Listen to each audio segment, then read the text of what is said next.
हरियाणा नवंबर current affair. ठीक है, इस वीडियो में दोस्तों हम नवंबर की करंट अफेयर पढ़ेंगे 2022 की। तो स्टार्ट करते हैं वीडियो। सबसे पहले आप देख सकते हैं मुख्यमंत्री स्वास्थ्य सर्वेक्षण योजना 2022, इसमें ये आई थी। तो सबसे पहले क्वेश्चन ये बनता है कि ये इसका शुभारंभ किसने किया था, इम्पोर्टेंट है। इसका जो शुभारंभ किया था हमारी प्रेसिडेंट हैं द्रौपदी मुर्मू जी, उन्होंने इसका क्या किया था जी, शुभारंभ किया था। और ये कब स्टार्ट हुई थी, 19 नवंबर 2022 को। तो आपको ये चीज़ जो है वो बहुत ध्यान रखनी है। ठीक है, उसके साथ साथ हरियाणा में एक चीज़ और स्टार्ट की गई थी, ई टिकटिंग सिस्टम। जैसा आप मेट्रो में देखते हो, मतलब कि पहले आपको जो है वो एक पास बन जाएगा टिकट के रूप में, जहाँ आप उतरोगे वहीं पे जो है वो आपकी टिकट उस हिसाब से कटेगी। तो ऐसे ही ई टिकटिंग सिस्टम स्टार्ट किया है। ये 2023 में जो है इसको लागू करने की प्लानिंग कर रहे हैं। ये 6 डिपो में जो है ये लागू करने का जो है इन्होंने ये सोचा है सरकार ने। 6 डिपो कौन कौन से हैं? पहला है चंडीगढ़, दूसरा करनाल, सोनीपत, फरीदाबाद, भिवानी और सिरसा। ये ऐसे टोटल जो है वो 6 डिपो हैं जिनमें 2023 में इसको स्टार्ट करने का सोचा है सरकार ने। उसके बाद है अरावली वन क्षेत्र के बारे में जो है एक करंट अफेयर बनी है। इसको जो है वो बढ़ाने का सोचा है सरकार ने। मतलब हरियाणा में जो वनों की जो एक एरिया होगा उसको बढ़ाने का सोचा है। तो इसके लिए सरकार ने क्या किए हैं, 5 जिलों को इसमें ऐड किया है। वो 5 जिले कौन कौन से हैं? गुड़गांव है, गुड़गांव के बाद रेवाड़ी, नूंह, महेंद्रगढ़ और चरखी दादरी है। इन 5 जिलों में से कुछ कुछ एरिया जो है वो अरावली क्षेत्र में ऐड कर दिया जाएगा ताकि इसका वन क्षेत्र को बढ़ा सकें।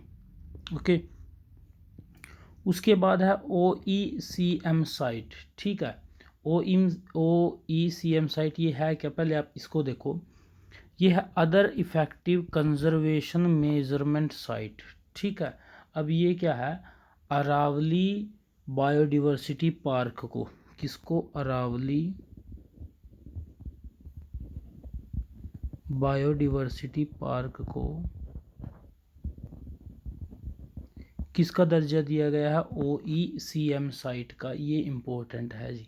ठीक है, इसको आप याद रखोगे। अरावली बायोडिवर्सिटी पार्क को OECM साइट का जो है वो दर्जा मिला है। OECM का मतलब है other effective conservation measurement site. ठीक है, ये आप याद रखोगे। अरावली की बात मैं कर रहा हूँ तो यहीं पे दुनिया का सबसे बड़ा सफारी पार्क जो है वो बनने जा रहा है। कहाँ पे? अरावली के अंदर ही। कहाँ पे? अरावली के अंदर ही सबसे बड़ा, दुनिया का सबसे बड़ा सफारी पार्क बनने जा रहा है। और ये जो है 10,000 एकड़ भूमि में ये बनेगा। ठीक है, और इसके लिए गुड़गांव और नूंह जिले को जो है वो इसमें लिया गया है। ठीक है, चलिए उसके बाद है महेंद्रगढ़ जिले से जो है वो एक करंट अफेयर बन के आई है। इसमें ही सबसे कम उम्र की तो पंचायत समिति सदस्य और इसमें ही सबसे कम उम्र की सरपंच बनी है। ठीक है, ये दोनों की दोनों क्या है? हरियाणा की बेटियां हैं। ओके, तो इनका नाम क्या क्या है? सबसे कम उम्र की जो पंचायत समिति सदस्य है, ठीक है, उसका नाम है जी शिवानी।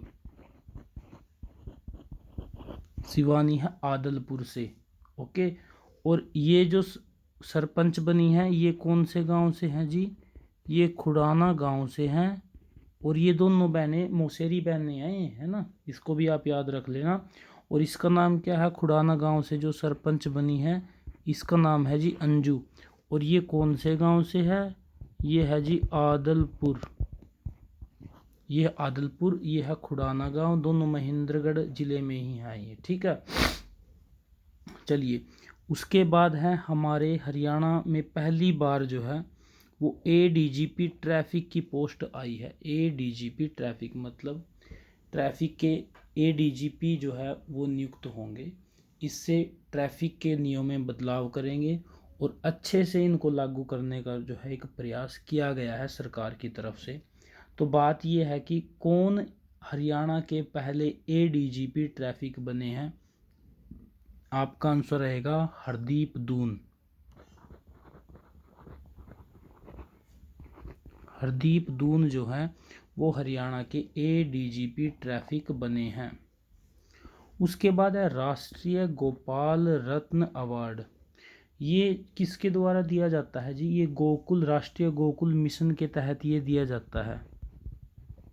किसके तहत दिया जाता है? राष्ट्रीय गोकुल मिशन।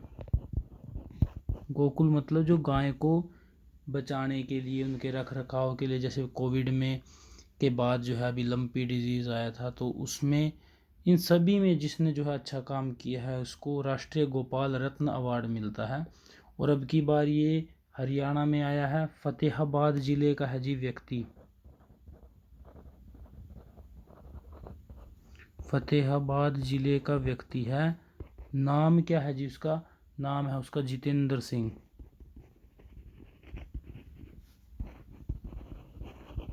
नाम है उसका जितेंद्र सिंह, उसका नाम है। फतेहाबाद से राष्ट्रीय गोपाल रत्न अवार्ड उसको मिला है। अभी क्या हुआ है, एक face authentic base account opening एक बैंक ने स्टार्ट की है। मतलब जैसे पहले अपने नाम से, फिर फिंगरप्रिंट से वगैरह वगैरह से जो है वो अकाउंट की ओपनिंग होती थी, ओटीपी से। अभी क्या होगा, अकाउंट की ओपनिंग होएगी आपकी फेस ऑथेंटिकेशन से। आपका चेहरा मिला के जो है वो अकाउंट खोला जाएगा, और उसके बाद ही आई बार जो है ट्रांजैक्शन आपके चेहरे की ऑथेंटिकेशन के बाद होगी। ठीक है। अब बात यह है कि किस बैंक ने स्टार्ट की है। ये स्टार्ट की है जी एयरटेल पेमेंट बैंक ने। और ये हमारे लिए इम्पोर्टेंट क्यों है? क्योंकि एयरटेल पेमेंट बैंक का जो हेडक्वार्टर है वो कहाँ पे है जी? वो गुड़गांव में है। ठीक है।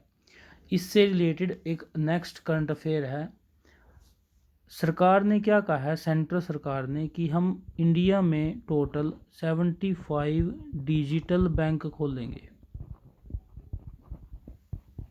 और उसी की दौरान इन डिजिटल बैंक में सबसे पहला जो बैंक है वो इंडिया में हरियाणा में खुलेगा। अब ये इसलिए हमारे पास इम्पोर्टेंट बन जाता है कि सबसे पहला डिजिटल बैंक हरियाणा में कहाँ पे खुलेगा। तो आपका आंसर क्या रहेगा जी? गुड़गांव के पास है फरीदाबाद, वहाँ पे खोला जाएगा। उसके बाद फिक्की ने एक लाइफ टाइम अचीवमेंट अवार्ड दिया है।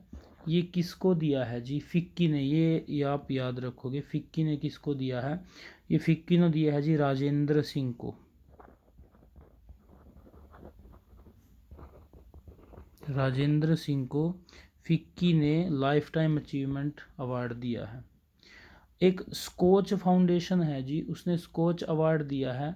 और ये जो अवार्ड दिया है ये हरियाणा की को ही एक कैटेगरी में अवार्ड मिला है। ठीक है, उस कैटेगरी का नाम हमको बताना है।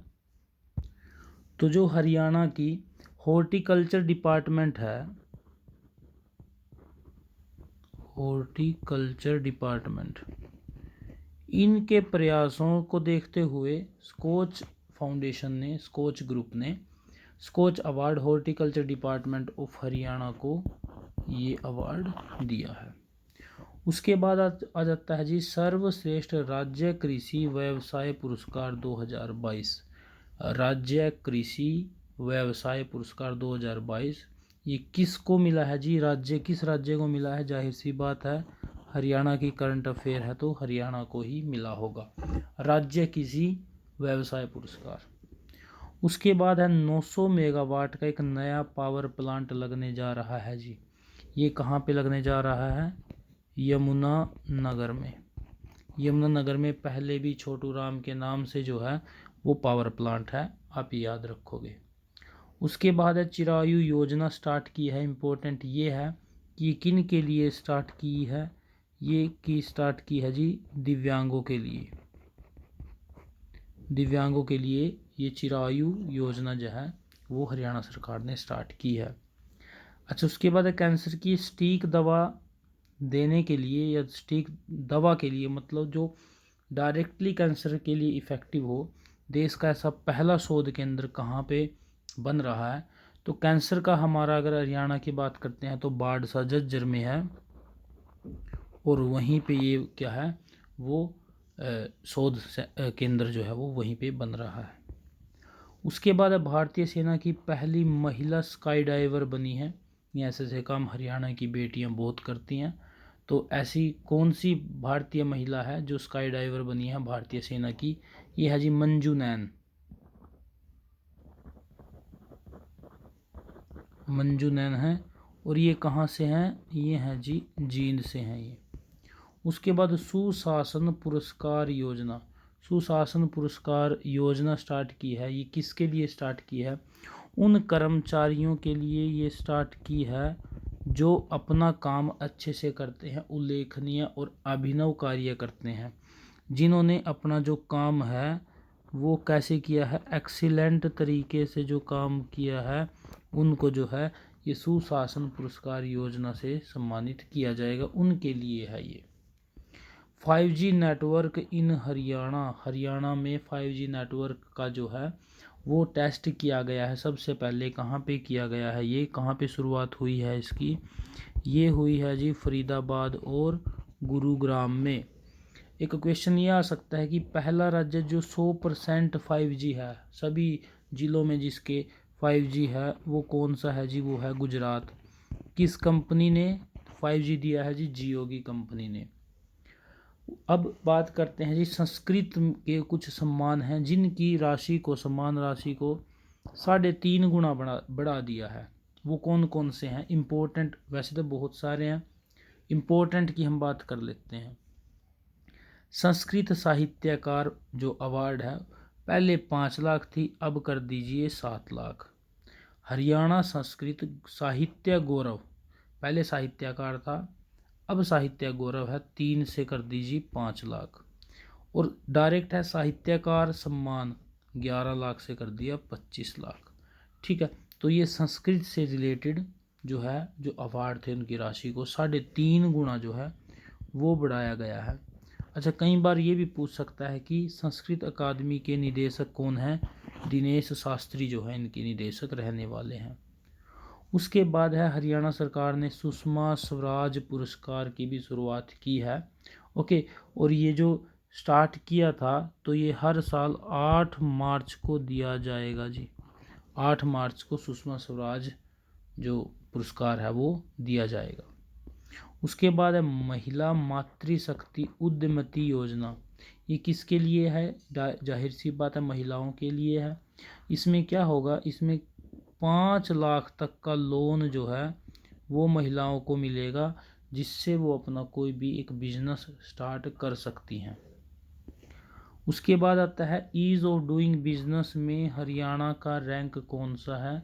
तो आपका आंसर रहने वाला है 5वां रैंक है ईज़ ऑफ डूइंग बिजनेस में। अभी ये आया था कि हरियाणा में एक नगर पालिका है, उसको जो है उस जिले की एक नगर पालिका को रद्द कर दिया है। तो किस जिले की नगर पालिका को रद्द किया है जी? झज्जर की नगर पालिका को रद्द कर दिया है। हरियाणा में अभी नगर निगम 11 हैं, नगर परिषद 23 हैं, नगर पालिका 57 है। ये जरूर याद रखना। उसके बाद है उत्तर भारत की रेल कोच फैक्ट्री।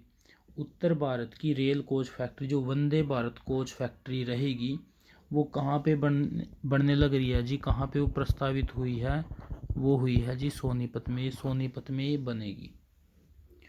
उसके बाद आता है जी इम्पोर्टेंट रहेगा एशियन बॉक्सिंग चैम्पियनशिप 2022। सबसे पहले कहाँ पे हुई थी? अमान जॉर्डन में जो है ये हुई है। 30 अक्टूबर से 13 नवंबर तक चली। इंडिया के टोटल जो है वो 12 मेडल इसमें आए हैं, जिनमें से अगर मैं 12 की बात कर लेता हूँ तो 4 तो गोल्ड हैं, 2 सिल्वर हैं और 6 ब्रोंज हैं। और ये जो 4 के 4 हैं ये गर्ल्स जो है वो लेकर के आई हैं। ठीक है, तो देखो R4 गोल्ड मेडल जो है वो किसने जो सिक्योर किए हैं? वो किए हैं जी गर्ल्स ने। नाम है जिनका प्रवीण हुड्डा, लोवलीना बोर्गोहेन, स्वीटी बुरा, और अल्फिया पठान। ठीक है, तो ये क्या है, हमारे एशियन बॉक्सिंग चैम्पियनशिप में अवार्ड जीते थे उन विजेताओं के नाम हैं। ये सिर्फ जो है गोल्ड मेडल के मैंने बताए हैं, सिल्वर के ब्रॉन्ज के मैंने नहीं बताए। ठीक है, ये इम्पोर्टेंट था अपने लिए। ओके, तो ये थे जी नवंबर की करंट अफेयर हरियाणा से रिलेटेड। Thank you.